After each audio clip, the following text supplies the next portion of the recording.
تجيبيه ولا تسيبيه. ديفول للاطفال اللي بالشيا بطر كان من احلى الانواع اللي انا جربتها.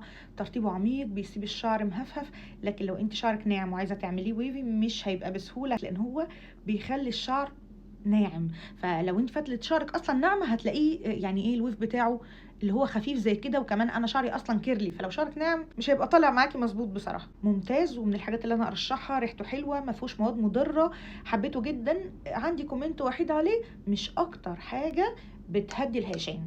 يعني لو بتكلم عليه للاطفال مش اكتر حاجه بتهدي الهيشان. لازم معاه تحطي نقطتين زيت مثلا عشان تقللي الهيشان، او تستخدمي معاه جل. ما ينفعش حتى ان هو يستخدم لوحده هو كده يعني. مينك جربت منه النوع الابيض ده، وجربت منه اللي كان بالعسل لونه اصفر.